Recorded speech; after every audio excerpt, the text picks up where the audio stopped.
Can you please share your name? I'm Karen Kequom, and Lake Tribal Elder. And your clan? I'm Bear Clan. Thank you. How has being a Native American woman guided you in your life? Oh, in lots of ways, I guess. Not lots, but many ways. Growing up, we were taught things, what to do and not to do. Through my grandmother,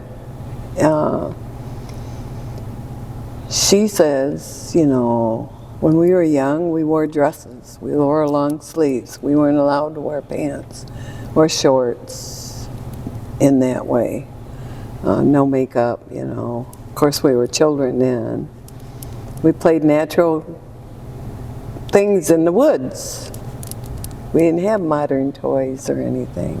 Like when we were growing up, like Grandma's house, nowadays they call it hoarders, you know, but it actually wasn't back then. It was useful things. Yeah. But they were used to hanging on to things. Yeah. And if we needed something, they had it. You know, we go there. Grandma says, "Are you hungry?" "Yeah, we're hungry, Grandma." Fry bread. We grew up on fry bread, you know. Yeah. And then my parents, they, when I was born, we lived up north. I was born in Mount Pleasant. And we lived in one of those Kwanzaa huts or something, those brown. Okay. We lived in one of those way up there. But I couldn't tell you where. I have a picture of me sitting in a little table, you know, and my mother sitting next to me. We were in the woods. We ran in the woods here at the settlement. We ran the streets. There were no cars going up and down. Yeah, you yeah. know. And we'd fish. We'd fish right there at the lake. And we'd go to church. And we did it all in dresses, us girls did. We couldn't wear pants. "Sah," Grandma, I can hear her. "Sah," you know, my mother would have us in shorts or something. "Get that out of there." Yeah, and then Grandma would have us with baskets. We lived in houses that didn't have walls. You seen the 2x4s. No insulation. And had a wood stove at the end of the steps. And the heat would go up the steps. We'd sleep upstairs. And we didn't lock our doors then. Yeah. If people came, they came, you know. Family came, friends came. Yeah.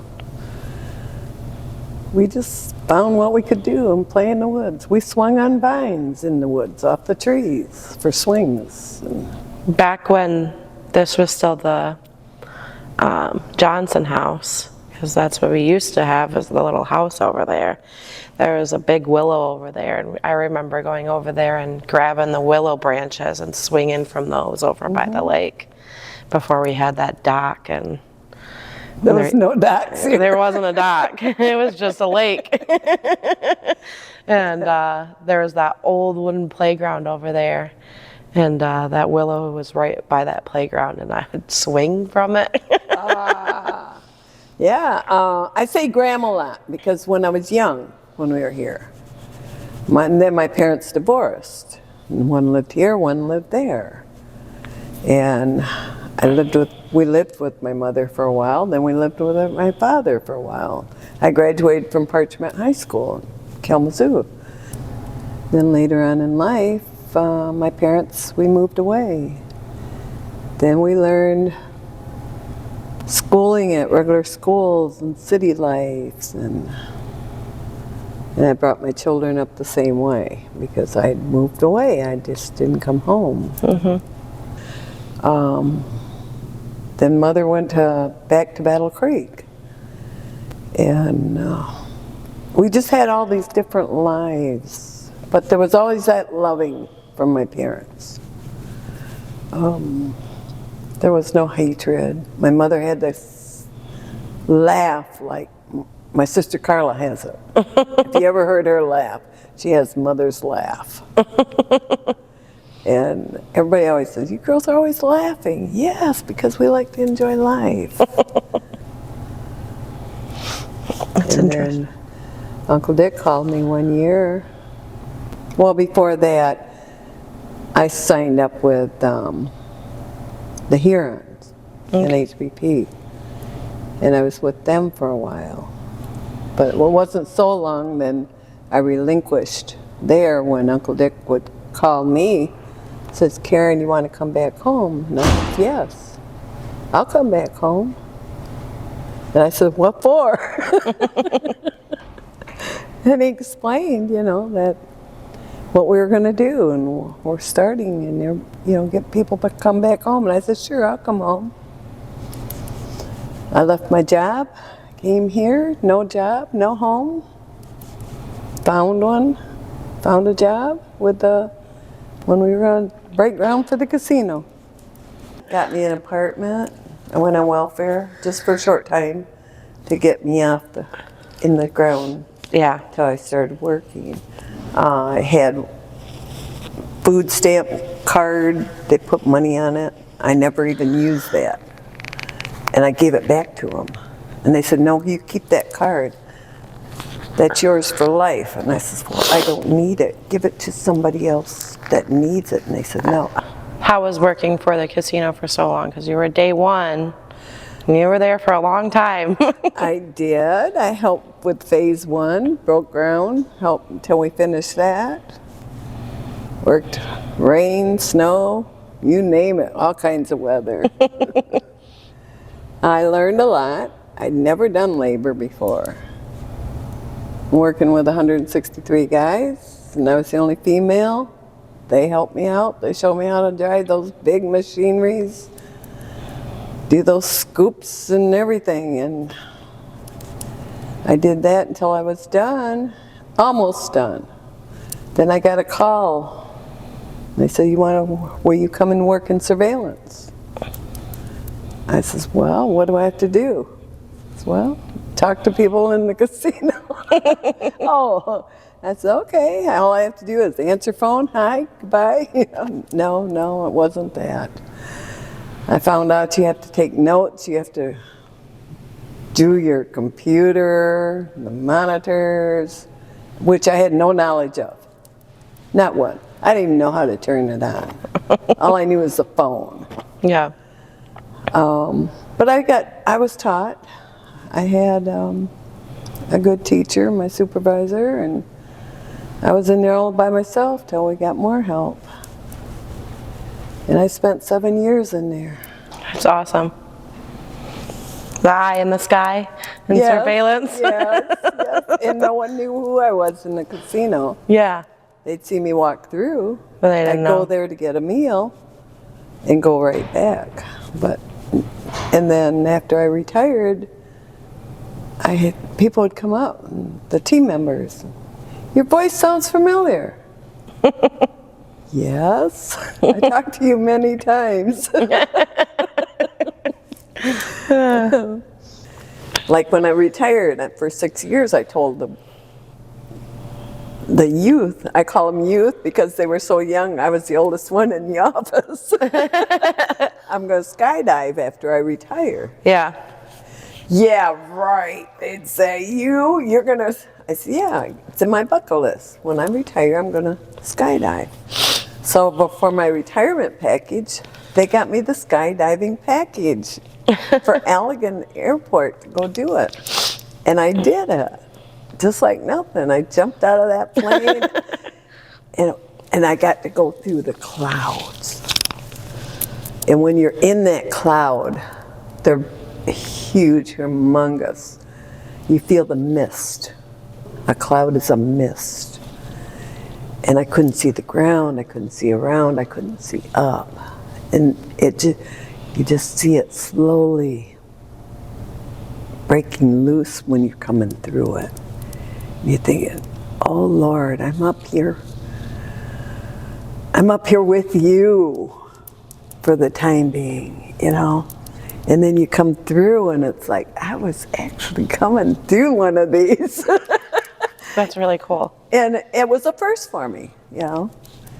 I learned to golf. That was a first for me. I love golfing nowadays. You know, I'm always looking for a first. Yeah. And like having the water guns with all you kids. I enjoyed that. I just was going to come out and watch that day, and it looked so much fun. There were guns laying on the ground, and even the little bitty ones were shooting me. What teachings or values were passed down to you that you still use today? Do things myself. Learn. I like learning new things. Doing the first new thing. Just like beading. Yeah? I didn't know how to do that. And then when I started learning that, it's like, I can do that. You know, just simple things. Making moccasins. I have a new great-grandchild coming in May. Aw. And so I'm thinking of making her a pair. I've made the others some, and now just learning. When we were children, we learned, Grandma had us making baskets. And how we dyed, how we cut. I don't know what they call it, cutting it, you know. Or Making the strips, strips, yeah. We did all that. Lots of fishing. I love fishing. In the summer and the winter. Yeah, just doing natural things. That's cool that you like to learn and you still learn today. When I get to do things with all of you, and I'm able, I'll do it, you know. Have you ever went out to sugar camp? No? Sugar camp is, and you can show up and you don't have to spend the night or anything. But like me and the kids we have a cabin reserved, but we go to sugar camp and it's March 21st and 22nd. But you learn about the sugar, about like we collect from the trees. We learn the old stories of like how we came about to learn about sugar, or like maple sap and stuff like that, how to cook it down. We learn how to make it into sugar and syrup, like the cooking down process. Mm-hmm. And then we usually play games or do like competitions sometimes, where it's like you have to like collect the sap, put it in the bucket, and then you have to like start a fire from flint and steel. My kids are really good at it. It takes me a long time. I'm not. They're over here. And I'm like, how'd you do that in one? I'm out 10 times. I remember one time you had the youth camp out there. And I thought, I'm going to go see what's happening with the youths out there. And I got out and I walked up there, and here's all these little ones, 2, 3 years old, playing. My days it was called Duck, Duck, Goose. But they had the sponge in the bucket. Oh, okay. And then they chased each other around and then squeezed the sponge over their head. Then they had to get up and go. That's a fun way to. That is fun. And I thought, oh, can I play with you? No, yeah. Come on. You know, it's okay. So I sat down there with them and I said, so you're going to have to tell me what to do. So they told me that this is what they were doing. Guess who got soaked? And I'm running around chasing them, you know. But they had fun. I like doing things like that. I'm willing to go, learn, at least do it once, what lifetime I have left now. And I've been up here since '09. I came up. Life goes on. And as long as I'm here, being 74, it's just like, okay, how long do I have, you know? Mm-hmm. And some people don't even make it to 74. right. But when I went canoeing, I'd been in canoe since I was at Pretty Lake Camp. Oh goodness, I must have been 7, 8 years old maybe. And I was in a canoe then, but not all those years. And then when I went down the river with all of you, That was a first for me, you know. Have you tried going to Monoman camp to get wild rice? No, I want to. You should come this year. I want to. I wanted to go last year, but I didn't hear about it, you know, when. No, I've not done that. What is it? You go and you do the sturgeon measurings in the river, walk in the water. That's in my bucket list, to go do that, you know. And so I'm wanting to learn. I know if you get a hold of environmental for the sturgeon, they'll let you go out with them. They're actually asking some of the youth to go, or if they'd be asking if they'd be interested. So I'm sure, you know, they'd love if elders could go too, but they go at night. That's the best time to capture them, you know. Yeah, as long as they drive and I can ride along. Yeah, so like I know if you get a hold of environmental for that, they'll gladly take people with them to go see this and capture them and measure them and tag them and all that stuff.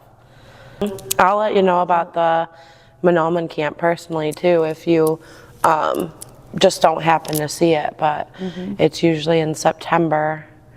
Okay. And they usually have some buses that go out, and then some people drive separately. Like my dad and Tammy and myself and the kids, we drive separately, but we have big old crew, and my dad brings his own canoes too, but the tribe also has a bus and they bring people out, and we camp and we rice, and some of the elders stay at the hotel in the city because they don't want to camp.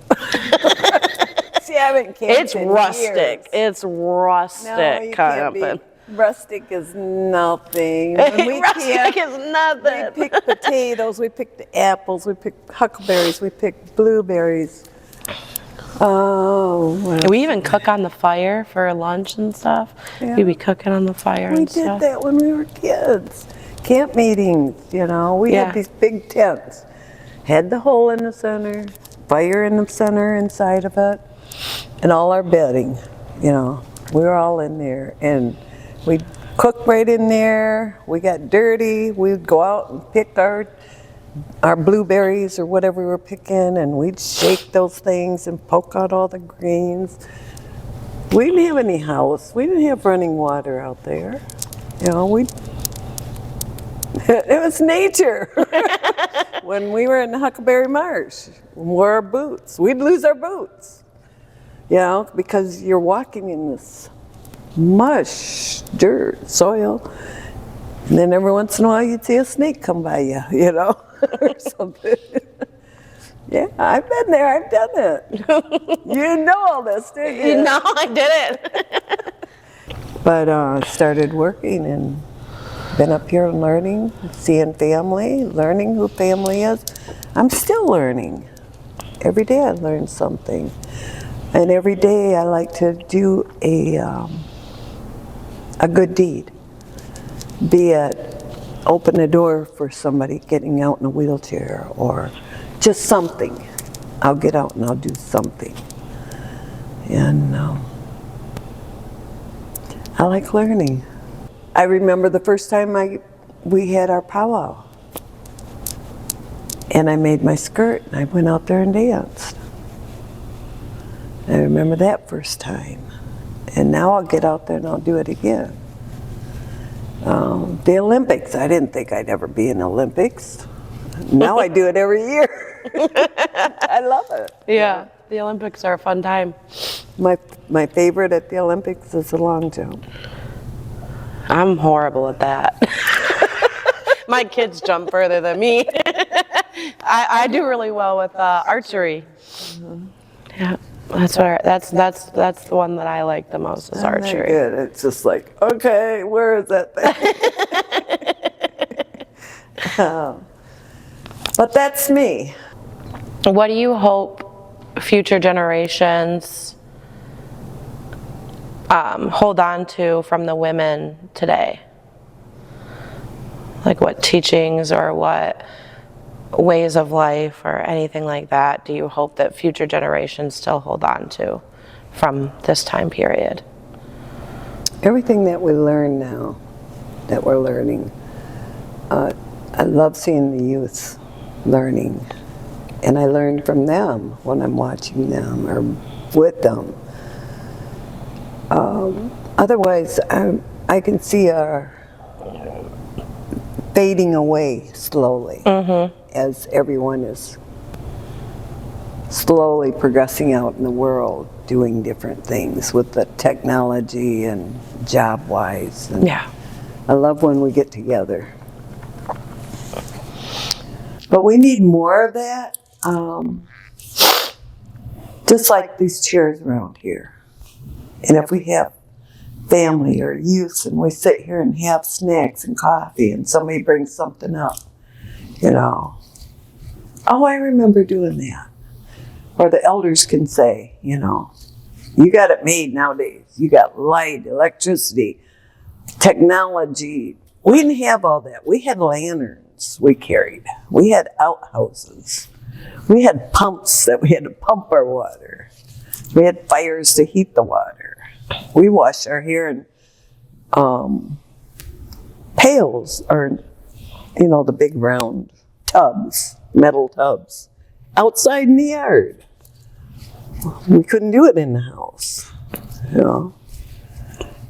We had those bigger tubs that we took baths by the wood stoves in the house. And when one kid got out, the next kid got in. You know, we didn't change the water every time. Yeah. You'd see 3, 4 of us in tubs, and either the boys were in it or we were in it first, you know. Well, the hill, you know, Indian Hill, Yeah. you know, where the lake is on one side, and there's a hill full of trees Yeah. as you're coming from the casino way, coming down the hill to the right. Yeah. Those trees weren't all there. There was a shrubs at the bottom at the gully, Yeah. but we would walk from out here on 6th Street all the way down there. A bunch of us kids would. We'd take plastic and cardboard. We didn't have sleds. Yeah. And we'd slide down, and then later on in years, a few years, we got a toboggan. It was my turn to sit in front of the toboggan and steer it. And at the end, if you didn't go off, you'd go into the bushes, the prickers. Oh, yeah. Well, we went into the prickers, and I stopped, and everybody went, "Whoo!" I never lived that down for a long time. Karen, you're supposed to turn. I couldn't do it. Yeah, we had a lot of fun days. Yeah, it sounds like it. And I still like having fun. I still like doing things. Be it by myself or I'll find something. Yeah, for sure. Like when I come out to boot, I'll sit out here in the dock by myself and fish. There's a time I bring my chair and my pole and I'll sit out there and I'll sit all alone. And there was a time I went out there and I had my chair and I thought, oh, I'm going to sit here in the sun. It's so quiet, peaceful, hear the birds. And I fell asleep. TPD comes up, checks on me. Are you okay? Whoa, yes, I'm fishing. Fishing and napping.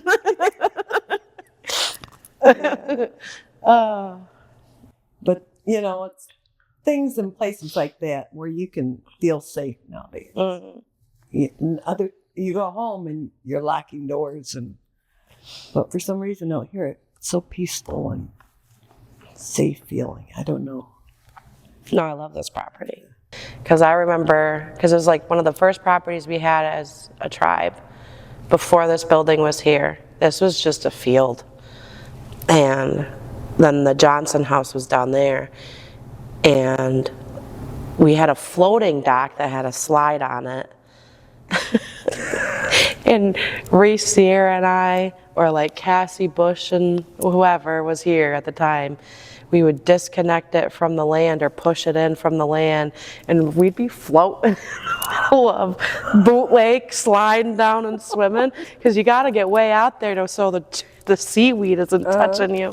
And I don't do seaweed, and so it freaks me out. So we had to go way out there so we could go down the slide. What And did you think the seaweed was going to do? I don't know. I always thought it was gonna grab me or something. There's a lot of people that won't swim in the lakes. I don't mind swimming in a lake. They want a pool. They want a hot tub. Yeah. I love swimming in the lakes. But that house, that's where the basement of that house is where we used to have language class. Okay. My whole childhood, because this wasn't built until 2007. I was in high school when it was built. So that was like that before that, because like where the pavilion is like almost like where that house was, like that parking lot right there in the pavilion. That's like where the Johnson house was. Okay. See, I wasn't around, so I like hearing this, Yeah. you know. And so it's like that's where we had our language class, and it was back when it was Ed Pitchin was teaching the language. Oh, wow. Yeah, so we were here all the time for language class. Any of like the language and culture stuff seemed like it was always out at the Johnson house.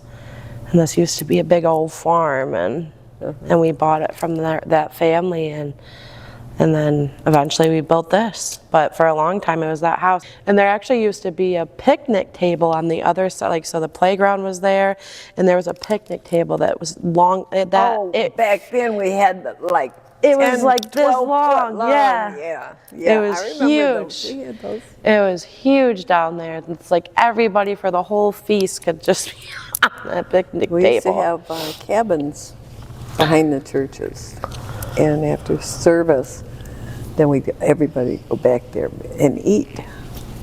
Up Mount Pleasant, they had one in the back. Tabernacle, camp meetings in Athens. We had that. You open up all the sides, just out and had the air. It wasn't all enclosed, I did a lot. You did a lot. Yes.